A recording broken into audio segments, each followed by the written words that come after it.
Assalamualaikum warahmatullahi wabarakatuh. Bismillahirrahmanirrahim. Alhamdulillahirrahmanirrahim. Wabihi nasta'in ala umri dunia wa din.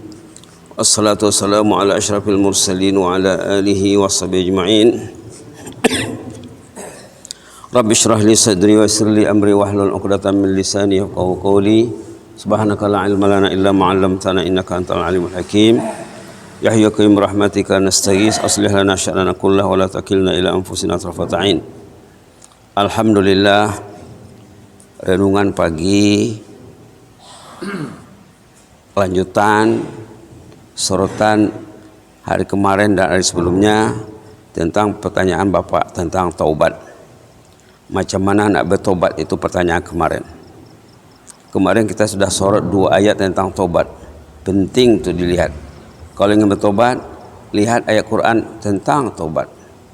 Baca hadis tentang taubat. Ikuti kisah salihin tentang orang-orang bertobat. Nak belajar baik, baca cerita orang baik. Senang caranya. Kita bacakan lagi hadis Nabi, hadis kudusi ini ya. Hadisnya hadis kudusi, artinya firman Allah. Di sini Allah menyeru semua manusia untuk bertobat. Yang diseru anak Adam. Katanya di sini, ya bena Adam, wahai anak Adam. Kita lah semuanya ya. Innaka ma da'autani wa rajautani ghafartu lak.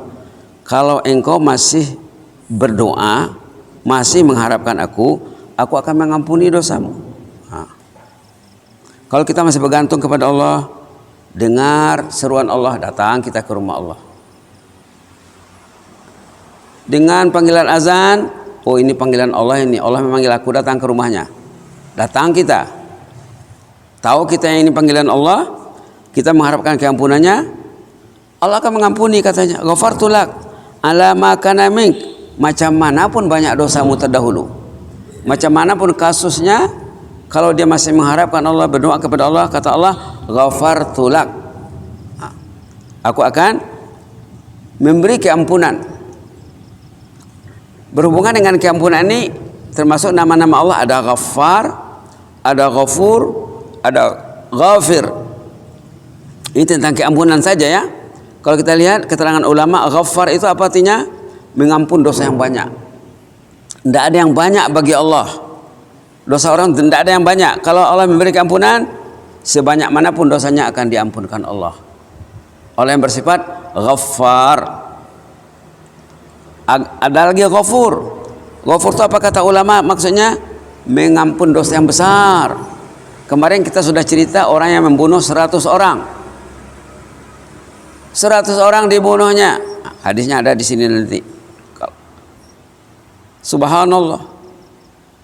100 orang dibunuhnya. Akhirnya dosanya diampunkan Allah.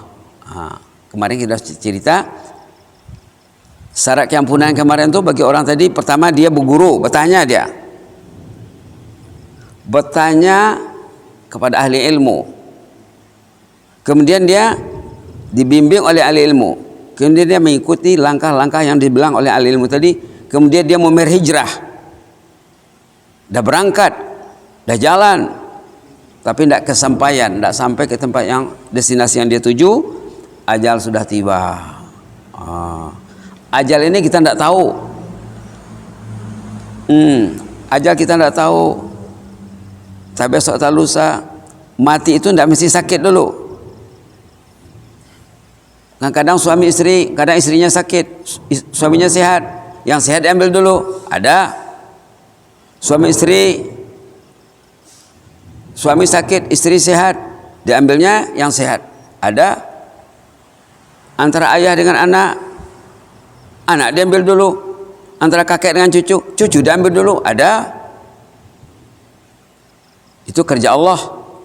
Yang jelas dalam hadis kudus ini Allah mengatakan, sebanyak manapun dosamu, ghafartu lak ala ma kana minka, aku akan mengampuni dosamu macam manapun keadaanmu sebelumnya. Wala ubali, aku tak peduli, kata Allah. Wala ubali, aku tidak peduli semuanya. Karena Allah bersifat Ghaffar, Allah bersifat Ghafur, Allah juga bersifat Tawwab, penerima tobat, Allah juga Rahim, Allah juga Rahman. Banyak sifat-sifat Allah yang berhubungan dengan keampunan dan kerahmatan Allah. Subhanallah. Kemudian dilanjutkan lagi sini, lawan balagat dzunubuka ananas sama. Kalau dosamu sampai ke langit, bertimbun sampai ke langit, dan nampak puncaknya. Sumastaghfartani, kemudian engkau minta keampunan, ghafartu lak, aku akan mengampuni, kata Allah. Ini himbauan yang ketiga. 3 kali dihimbau ya. Ya bena Adam, Allah menyuruh 3 kali ya. Ini yang ketiga. Innaka law ataitani bi qurabil ardi khataya summa lakitani la tusyrik bi syai'a la ataituka bi qurabiha maghfirah. Kalau engkau membawa dosa sepenuh bumi, tadi setinggi langit, ini sepenuh bumi dosanya, tapi engkau tidak ada syirik, katanya. Tidak ada syirik, engkau masih bertauhid, masih mengimani Allah yang Maha Esa, macam mana pun dosamu, aku akan memberi keampunan sebanyak dosamu itu pula. Bertimbun dosanya, Allah akan beri keampunan sebanyak itu. Jadi kita ambil satu kisah ya, kisah yang banyak disiarkan di media massa, media elektronik. Dulu sudah pernah juga disebutkan, tapi ini unik ceritanya. Kisah penggali kubur. Orang ini kerjanya menggali kubur. Subhanallah. Kalau di sebagian komunitas ada yang tukang gali kubur, memasukkan mayat ke dalam kubur, menimbun. Kalau kita gotong royong ya. Di komunitas mereka ada tukang gali kubur, disitulah pencariannya, sumber kehidupannya. Suatu hari datang jenazah anak muda, subhanallah. Saat dimasukkan ke dalam kubur, kuburnya lapang, indah, wangi, terang, seluas-luas mata memandang. Subhanallah. Pingsan bapak itu, yang tukang gali kubur, melihat keadaan itu, melihat fenomena itu tidak pernah terlihat, rebah dia. Subhanallah. Datang keluarga si mati. Kenapa pak? Kamu tidak lihat apa yang saya lihat? Kuburnya luas, indah, wangi, dan jenazah ini, mayat ini diambil alih oleh malaikat. Kamu tidak nampak? Orang tidak percaya sama dia. Tukang gali kubur, cakap yang bukan-bukan. Ini tidak betul ini. Kemudian sekian bulan berikutnya datang lagi satu jenazah. Saudara jenazah yang pertama ini, abang atau adiknya. Begitu juga keadaannya, sama dengan yang pertama. Keadaannya waktu mau dimasukkan ke liang lahat, kuburnya luas, lapang, indah, wangi, dan jenazah itu diambil alih oleh malaikat. Kali kedua dia tidak takut lagi karena sudah pernah. Pengalaman pertama sudah ada. Kemudian datang si ibu si mati ini ibunya ya? Iya. Kenapa? Wah, anak ibu ini mulia, orangnya orang terpilih di sisi Allah. Sekian bulan yang dulu juga ada anak saya meninggal, kata ibu. Iya, dua-duanya mulia. Baru ditanyanya ibu tuh, apa amalan ibu? Ini yang penting sama kita. Ini yang penting. Apa amalan ibu menyebabkan anak ibu mulia di sisi Allah? Kuburnya luas, dikatakan dalam hadis taman jannah, kuburnya taman surga. Allahumma ja'al qabrana rawdatan min riyadil jannah. Jadikanlah kubur kami jadi taman jannah ya Allah. Amin ya rabbal alamin.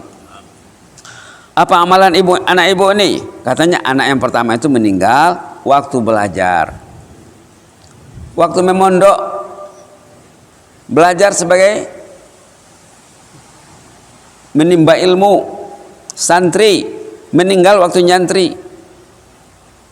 Dalam hadis dikatakan tentang menuntut, tentang pelajar, orang yang rajin belajar, waman salaka tariqan yaltamisu fi ilman sahalallahu bihi tariqan ilal jannah, sahalallahu lahu bihi tariqan ilal jannah. Siapa rajin berjalan mencari ilmu, Allah akan mudahkan baginya dia meraih surga.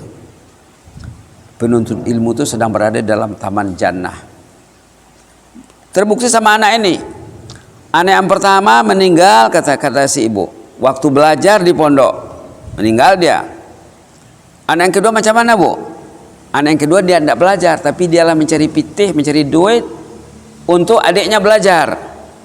Dia sponsor. Dua-duanya terpilih pada sisi Allah.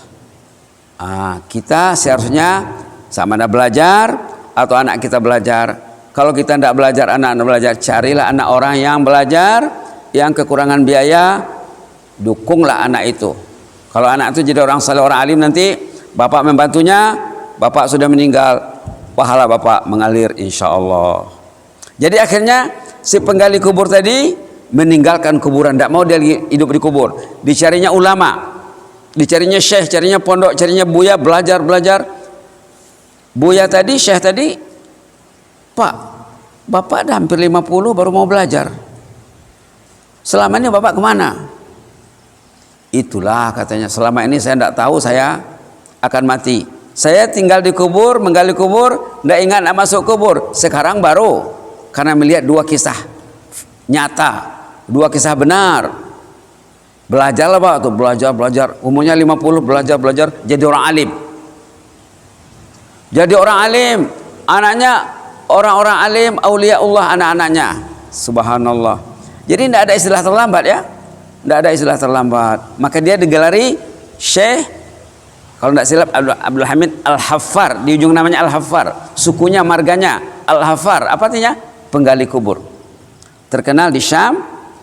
Ulama zaman dulu. Di ujung namanya dibikin julukan Al-Haffar. Kenapa? Karena dia penggali kubur. Mengabadikan namanya, sejarahnya, dibuatlah di belakang namanya Syekh Abdul Hamid Al-Haffar. Banyak ceritanya disiarkan di YouTube, ada juga tulisannya juga ditulis, disiarkan. Jadi kalau ingin baik, belajar banyak dari orang-orang, kisah orang yang tobat. Macam mana tobatnya Bapak tadi? Mencari guru. Kita kan dah bilang 3 hari yang lalu, nak tobat mesti ada pembimbing. Tobat tapi tidak dibimbing, tidak jadi itu. Dicarinya guru, belajar dia sehingga dia matang menjadi orang alim. Mudah-mudahan bermanfaat. Jazakumullahu khairan wa barakallahu fikum. Inni uhibbukum fillah. Allahumma zidna wa la tanqusna wa akrimna wa la tuhinna wa atina wa la tahrimna wa athirna wa la tusir alaina wa adina wa arda'na yahyukum rahmatika nastaghis. Aslih lana sya'nana kullahu wa la takilna ila anfusina tarfata 'ain. Subhana rabbika rabbil izzati amma yasifun wa salamun alal mursalin. Alhamdulillahirabbil alamin. Wassalamualaikum warahmatullahi wabarakatuh.